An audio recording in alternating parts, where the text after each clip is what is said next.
একটি ছোট্ট শহরে এক ব্যক্তি বাস করতেন। বাইরে থেকে দেখলে মনে হতো তার জীবনে কোনো অভাব নেই, কিন্তু ভেতরে ভেতরে নানা সাংসারিক ঝামেলা, অশান্তিতে তার মনটা যেন ভেঙে পড়েছিল। দিনের পর দিন দুশ্চিন্তা আর জীবনের নানা কষ্ট তাকে ক্লান্ত করে তুলেছিল। রাতে ঘুম হতো না, মনে সবসময় একটা শূন্যতা কাজ করত।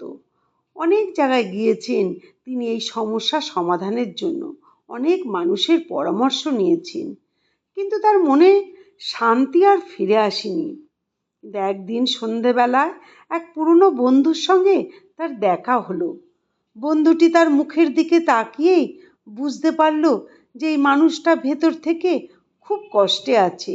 সে শান্ত গলায় তাকে বলল, তোমার এত দুশ্চিন্তা কিসের? তখন সেই ব্যক্তি তার জীবনের সমস্ত অশান্তির কথা তাকে বলল। বন্ধু তার নানা সমস্যার কথা শুনে বলল, তুমি তো এত জায়গায় শান্তি খুঁজেছ, কিন্তু কখনো কি সত্যি মন থেকে গোপাল ঠাকুরকে ডেকেছ? আমি সন্তান স্নেহে গোপালের নিত্য পুজো করে অনেক উপকার পেয়েছি। তুমিও একবার তার শরণ নাও, দেখবে মন নিজে থেকেই হালকা হয়ে যাবে। এই কথাগুলো সেই ব্যক্তির হৃদয়ে গিয়ে লাগলো। পরের দিনে তিনি বাজার থেকে ছোট্ট একটা সুন্দর গোপাল ঠাকুরের মূর্তি নিয়ে এলেন। খুব যত্ন করে ঘরের মন্দিরে প্রতিষ্ঠা করলেন। প্রতিদিন সকালে স্নান করিয়ে, ফুল দিয়ে, প্রদীপ জ্বালিয়ে ভক্তি ভরে পুজো করতে লাগলেন। ধীরে ধীরে তার জীবনের একটা নিয়ম হয়ে গেল এই পুজো। কিন্তু সময় কেটে যেতে লাগলো। 1 মাস, 2 মাস, 1 বছর, 2 বছর, এভাবে সময় গড়িয়ে যেতে লাগলো। তবুও তার জীবনের সমস্যাগুলো যেন একই রকম রয়ে গেল। মনের মধ্যে তখন একটা তার অভিমান জন্ম নিতে শুরু করলো। একদিন পুজো শেষে তিনি চুপ করে বসে ভাবছিলেন, আমি এতদিন ধরে গোপাল ঠাকুরকে ডাকছি, তবুও কেন আমার জীবনে কোনো পরিবর্তন আসছে না? ঠিক সেই সময় আবার আর এক বন্ধুর সঙ্গে তার দেখা হলো। তাকেও সে তার সমস্যার কথা জানালো। বন্ধুটি বলল, গোপাল তো খুব কোমল স্বভাবের, তুমি মা কালীর উপাসনা করো, মা খুব তাড়াতাড়ি সন্তানের ডাকে সাড়া দেন। লোকটি খুব সহজেই এই কথাটা বিশ্বাস করে ফেললেন। পরদিন তিনি মা কালীর একটি সুন্দর মূর্তি এনে মন্দিরে প্রতিষ্ঠা করলেন, আর গোপাল ঠাকুরকে মূর্তিকে মন্দিরের উপরের তাকের উপর সরিয়ে রাখলেন। এখন প্রতিদিন তিনি মা কালীর পুজোয় মগ্ন হয়ে গেলেন। ধূপ, প্রদীপ, মন্ত্র সব কিছু ভক্তি ভরে করতে লাগলেন। একদিন সন্ধ্যায় পুজোর সময় তিনি একটি সুগন্ধি ধূপ জ্বালালেন। ধূপের ধোঁয়া ধীরে ধীরে পুরো ঘরে ছড়িয়ে পড়ছিল। হঠাৎ সেই ব্যক্তির চোখে চলে গেল উপরের তাকের দিকে, যেখানে বসে আছেন ছোট্ট গোপাল ঠাকুর। তখন লোকটার মনে আচমকা একটা চিন্তা এলো, এই ধূপের গন্ধ যদি ওপরে পৌঁছে যায়, তাহলে তো গোপালও এই গন্ধ পাবেন। কিন্তু এখন তো সে আর গোপালের পুজো করে না। এই কথা মনে হতেই সে একটু অস্থির হয়ে পড়ল। তাড়াতাড়ি একটা কাপড় নিয়ে এলো, একটা চেয়ার টেনে তার উপর উঠে দাঁড়ালো, আর গোপাল ঠাকুরের নাক মুখ কাপড় দিয়ে ঢেকে দিতে লাগলো। আর ঠিক তখনই হঠাৎ কেউ যেন তার হাত ধরে ফেললো। লোকটা ভয়ে কেঁপে উঠল। ধীরে ধীরে পিছনের দিকে তাকাতেই তিনি স্তব্ধ হয়ে গেলেন।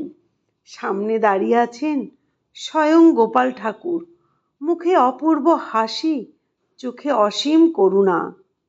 সেই ব্যক্তির শরীর যেন কাঁপতে লাগলো, তার চোখ দিয়ে জল পড়তে শুরু করলো। কাঁপা গলায় সে বলল, প্রভু, আমি তো এতদিন ধরে আপনার পুজো করেছি, তখন আপনি কখনো আসেননি, আমার ডাকে সাড়াও দেননি, কিন্তু আজ হঠাৎ কেন আমাকে দর্শন দিলেন? গোপাল ঠাকুর মৃদু হেসে বললেন, এতদিন তুমি আমাকে শুধু একটি মূর্তি ভেবেই পুজো করেছিলে। তোমার পুজোয় নিয়ম ছিল, আচার ছিল, কিন্তু তোমার মনে বিশ্বাস ছিল না। তুমি কখনো অনুভব করনি যে আমি সত্যিই তোমার সামনে জীবন্ত আছি। কিন্তু আজ যখন তুমি আমার নাক মুখ ঢাকতে এলে তখন প্রথমবার তোমার মনে এই বিশ্বাস জেগেছে যে আমিও গন্ধ অনুভব করতে পারি। অর্থাৎ আজ তুমি আমাকে সত্যিই জীবন্ত বলে মেনে নিয়েছো। আর যেখানে সত্যিকারের বিশ্বাস জেগে ওঠে সেখানে আমাকে প্রকাশিত হতেই হয়। এই কথা শুনে সেই ব্যক্তির সমস্ত অহংকার, সন্দেহ আর অভিমান গলে গেল। সে বুঝতে পারল ভগবান শুধু মন্দিরের মূর্তিতে নয়, তিনি বাস করেন আমাদের বিশ্বাসে, অনুভূতিতে আর আন্তরিক ভালোবাসায়। যে হৃদয় সত্যিই ডাকে ভগবান সেই হৃদয়েই এসে ধরা দেন। আমরা কেউ গোপাল বলে ডাকি, কেউ মা কালী, কেউ কৃষ্ণ বা কেউ শিব নামে পুজো করি।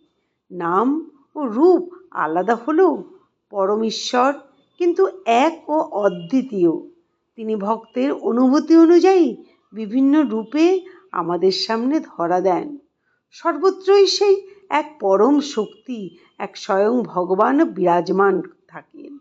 আসল বিষয় হলো বিশ্বাস, ভক্তি আর আন্তরিক অনুভূতি। অন্তর দিয়ে ডাকলে ভগবান সেই হৃদয়েই নিজের উপস্থিতি অনুভব করান।